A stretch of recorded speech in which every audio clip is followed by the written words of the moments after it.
আমাদের চ্যানেল জানো তো?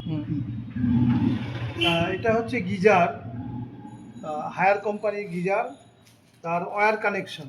আমরা পুরো গিজার থেকে এটাকে ওপেন করে ফেলেছি পুরোটা। ওপেন করে নিয়ে তারপরে এইখানে ভিডিওটা দেখিয়ে যাও হায়ারের, এই যে হায়ার লেখা আছে এবং ক্যাপাসিটি কি 2000 ওয়াটের। হ্যাঁ, এটা 10 লিটার ক্যাপাসিটি আছে।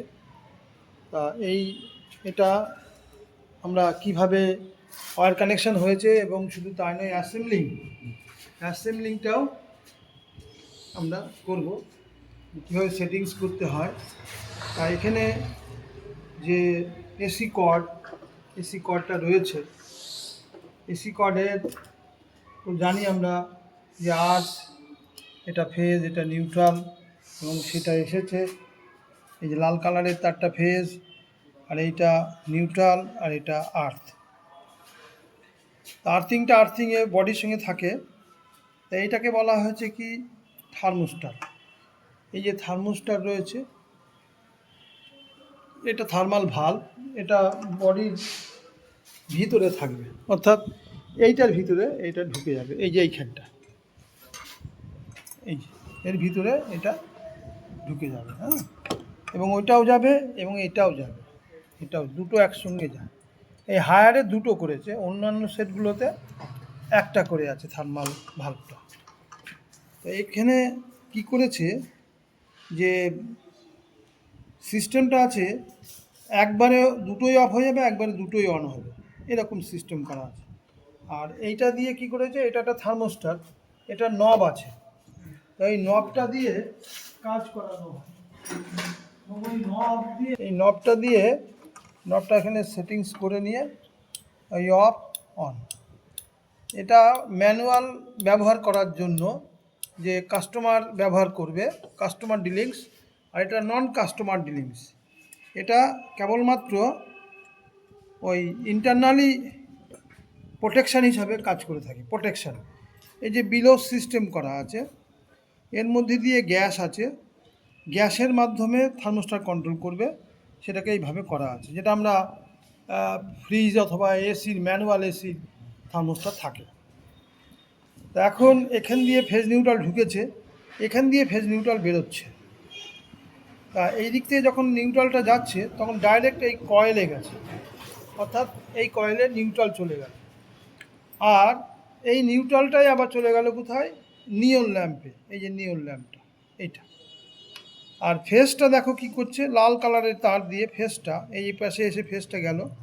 এই ফেজ যখন যাচ্ছে, তখন এই থার্মোস্টারে ইনপুট হলো, থার্মোস্টারের মাধ্যমে অন অফ হয়ে এখান থেকেই অন অফ হচ্ছে।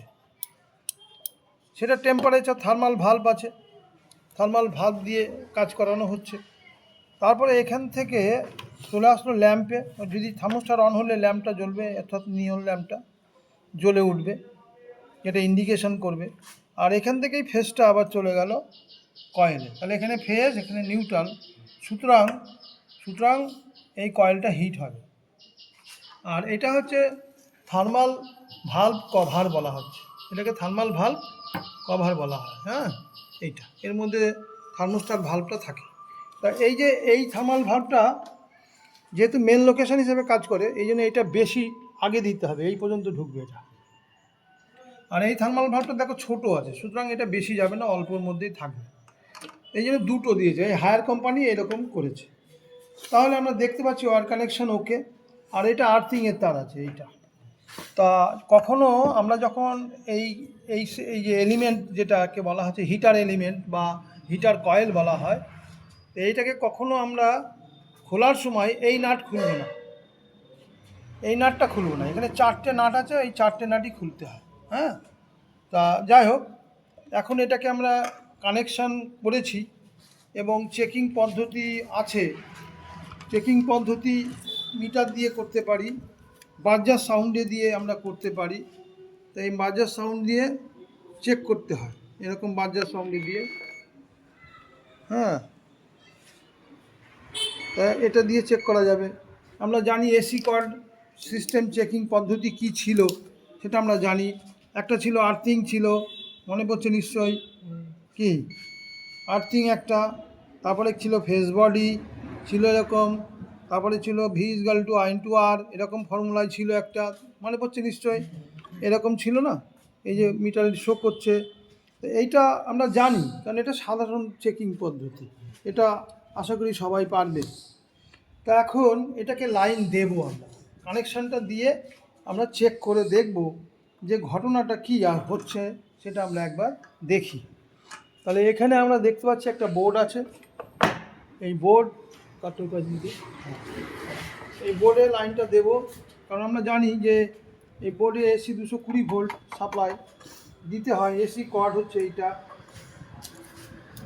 হ্যাঁ এটা AC কর্ড আছে, এর মধ্যে দিব এবং ক্ল্যাম্প মিটার আমরা লাগাবো। ক্ল্যাম্প মিটারটা তখন আমরা এখানে ব্যবহার করব, যে কোনো একটা তারে ক্ল্যাম্প মিটার লাগাতে হবে, এটা আমরা জানি সকলেই, তাই না? হ্যাঁ, ক্ল্যাম্প মিটার দিয়েছি। এবার আমরা সুইচটা অন করছি। এখানে দেখো এই সুইচটা আমরা দেখতে পাচ্ছি, এটাকে অফ করে রাখলাম, এখানে সুইচটা দিলাম। সুইচটা দিলে কিন্তু আমার ইন্ডিকেটারের ল্যাম্পটা জ্বলে উঠবে, কিন্তু জ্বলেনি। সুতরাং আমি এখন কি করব, এটাকে অন করব। অন করলে লোড নেবে, অ্যাম্পিয়ার শো করবে, দেখবে, খেয়াল করবে। অন করছি, অ্যাম্পিয়ার শো করেছে, এদিকে ল্যাম্পও জ্বলেছে, দেখো দেখো ল্যাম্পও জ্বলেছে, কিন্তু হিটার কিন্তু হিট হতে শুরু করে দিয়েছে অলরেডি, হিটার হিট হচ্ছে। তো আমি এবার হিটার হিট হচ্ছে দেখতে পাচ্ছি, তো আমি একটু অফ করছি। অ্যাম্পিয়ার কত নিয়েছে? 7.1। দেখো বিশাল হিট হয়ে গেছে অলরেডি, দেখো তাপ কিন্তু উঠতে শুরু করেছে। হ্যাঁ, হালকা হাত দেবে না, সাবধান। দেখেছো, উপর থেকে তুমি অনুভব করতে পারবে, হচ্ছে না?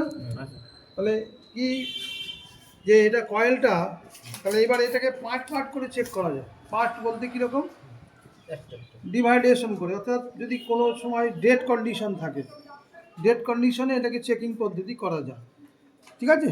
তাহলে ডেড কন্ডিশনে কীরকমভাবে চেকিং করবো, এবং এই সার্কিটটা এখানে দেওয়া আছে যে কিভাবে কাজ করছে, theoretical circuit, practical with theory একসঙ্গে দেওয়া আছে। তো এবার আমরা চেকিংটা করি, কিভাবে করব। লাইনটা দিয়ে যদি চেক করি, মনে করো সাপোজ ফল্ট হয়ে গেছে, ফল্ট হয়েছে, এখন এই ফল্ট সারাতে হবে। ফল্ট সারাতে গেলে কি করতে হবে, তাহলে ক্ল্যাম্প মিটারে তো রিডিং আমরা দেখে নিয়েছি, এবার ওমসের ঘরে যাব, দিয়েছি, ওমসের ঘরে যেতে পারি, বা ওমসের ঘরে যাব না, আগে আমরা লোডে দিয়ে দেখি, সাপ্লাই দিয়ে দেখতে পারি। সাপ্লাইটা না দিয়ে দেখলেই ভালো হয়, কিন্তু সাপ্লাইটা দিয়েই দেখছি। আমি এসির ঘরে রেখেছি, যেহেতু এসি